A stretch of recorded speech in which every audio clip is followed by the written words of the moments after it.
आइए नाज़रीन, आज हम आपको स्पाइसी रोस्ट चिकन बनाने की रेसिपी देते हैं जो कि बहुत ही आसान है। बहुत सी रेसिपीज़ में हम वॉक यूज़ करते हैं जिसके बारे में बहुत से लोग हमसे सवाल करते हैं। ये अब हमारे हाथ में इसकी केबल है जो बस डिश वॉशर में नहीं जाती, बाकी सारा का सारा जो है ये डिश वॉशर में चला जाता है और धुल सकता है। वॉक के नीचे ये हिस्सा जो है ये इस तरह से एक नॉब के ज़रिए जुड़ जाता है और वॉक इस तरह पर तैयार है। अब हम इसको साइड पर केबल लगा लेते हैं जिसमें कि टेम्परेचर दिया होता है और वो हम प्लग इन कर देते हैं, तो इससे हमारा खाना तैयार हो जाता है। अब हम रेसिपी की तरफ चलते हैं, जिसके लिए हमने ये चंदे का शिया ली है जिसमें थोड़ा सा टुकड़ा जो है वो जायफल का है यानी कि नटमेग। थोड़ी सी हमने जवित्री ली है, 1/2 इंच की होगी यानी कि मेज़। 3 to 4 जो है वो हमने क्लोव्स लिए हैं। 1 पिंच हमने अजवाइन के लिए हैं यानी कि कैरम सीड्स। 1/2 टी-स्पून जो है वो होल ब्लैक पेपर का होगा। 1 स्मॉल साइज की हमने ब्लैक कार्डमम ली है यानी कि बड़ी इलायची, और 1/2 इंच की हमने सिनेमन ली है।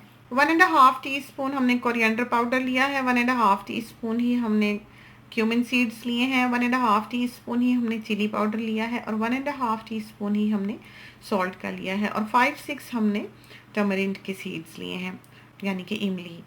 2 लार्ज साइज़ के हमने टोमेटोज़ लिए हैं। 3/4 कप जो है वो हमने योगर्ट का लिया होगा जो कि ग्रीक स्टाइल योगर्ट है। 2 हमने मीडियम साइज़ के चिकन्स लिए हैं जिनको कि हमने स्किन कर लिया है। स्किन उतारने के लिए अगर आप पेपर टॉवल का इस्तेमाल करें पकड़ने के लिए तो बहुत आसानी से चिकन जो है उसकी स्किन उतर जाती है। अब हमने इसके विंग्स पीछे को पकड़े हैं और इस तरह पर इन दोनों चिकन्स पे कट लगा लिए हैं। योगर्ट को थोड़ा सा फेंट लिया है। चिकन्स जो हैं वो हमने वॉक में डाली हैं और वॉक जो है वो अभी ऑन नहीं है। इसके ऊपर हमने योगर्ट डाल दिया है, 3/4 कप होगा। साथ ही हमने जो होल स्पाइसेस ली थी वो डाली हैं और जो बाकी की स्पाइसेस थी वो भी डाल दी हैं, टमरिंड भी डाल दी है। और इसको अब हमने ऊपर ही हाथ से इसी तरह ही थोड़ा सा मल लेना है। पकेगा तो सारा ही यकजान हो जाएगा, कोई ऐसी फिक्र नहीं है। और ना ही इसको मैरिनेट करके पहले से रखना पड़ता है, बस उसी वक्त ही आप बस डालें और पका लें, बहुत अच्छी बन जाती है।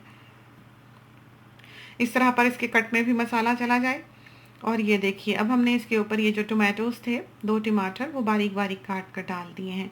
बेहतर वैसे ये है कि आप टोमेटोज़ जो हैं उनको थोड़ा सा स्टीम करके उनकी स्किन पील करके फिर डालें, या माइक्रोवेव में रख लें थोड़ी देर और फिर उनकी स्किन पील ऑफ कर लें और काट के इसमें डाल दें ताकि स्किन ना रहे। आज तो हमने खैर वैसे ही काट के डाल दिया।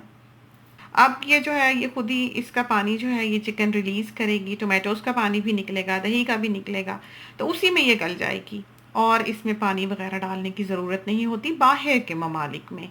पाकिस्तान का वैसे हमें बिल्कुल भी अंदाज़ा नहीं है। हमारे ख़्याल में वहाँ चिकन जो है वो ज़रा देर से गलती है, तो उस हिसाब से आप देख लें। अगर आपको लगे कि चिकन इसमें नहीं गलेगी तो बेशक पानी डाल दें और इसको फिर आप गला लें।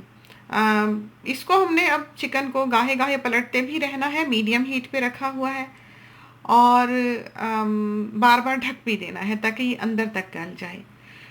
अब जब ये गल चुकेगी, पानी इसका खुश्क हो जाएगा बिल्कुल, ऐसा हो जाए मसाला कि आप जब चिकन के ऊपर डालें तो वो गिरे नहीं, उस वक्त आपने चिकन्स को मसाले में से निकाल लेना है और एक बेकिंग ट्रे में लगा देना है।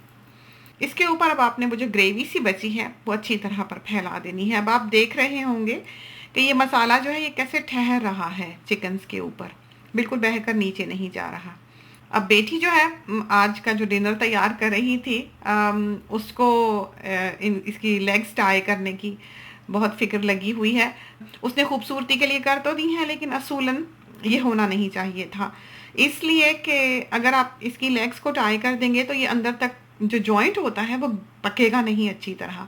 वो सबसे आखिरी चीज़ होती है चिकन में पकने वाली, तो उसको फिर बहुत देर लग जाती है। तो आप ऐसा करें कि अभी ना बांधें, जब ये पक चुके तो आप मेहमानों के आगे रखने के समय जो है वो इनको बांध लें। अब हमने जिस वॉक में से मसाला निकाला है उसमें 1/2 कप ऑयल डाला है और उसी स्पून से जिससे कि हमने मसाला इसके ऊपर डाला है वो ऑयल इसके ऊपर अच्छी तरह से चिकन्स के ऊपर लगा देना है। उससे यह है कि ये ग्लेज्ड भी हो जाएगी और ऊपर बड़ा अच्छा क्रंची सा क्रस्ट भी बनेगा। इसके बाद आपने इसके ऊपर सेसमी सीड जो है वो सजा देने हैं यानी कि तिल, और इसको अब हमने 30 to 40 मिनट्स के लिए 180 डिग्री पे अवन में डाल देना है। अगर आपको लगे कि ये जल्दी लाल होने लगी है तो आप इसको 150 160 पे कर दें। वैसे 180 जो है वो 30 मिनट 35 मिनट्स के लिए ठीक रहता है। तो जब ये ऊपर से लाल हो जाएगी तो आप इसको निकाल लें। और ये देखिए हमारी होल चिकन रोस्ट जो है ये बिल्कुल तैयार है। बहुत तेज़ी से तैयार होती है और बहुत मज़ेदार बनती है। आप अगर चाहें तो इसके पेट का जो हॉलो हिस्सा है उसको भी स्टफ़ कर सकते हैं। तो एक आइडिया ही है, अगर आप चाहें तो आप कर लें। खुदा करे कि ये रेसिपी जो है ये आपको पसंद आई हो और आपकी बहुत अच्छी तैयार हो। इसके साथ ही हमें इजाज़त दीजिए। अल्लाह हाफ़िज़।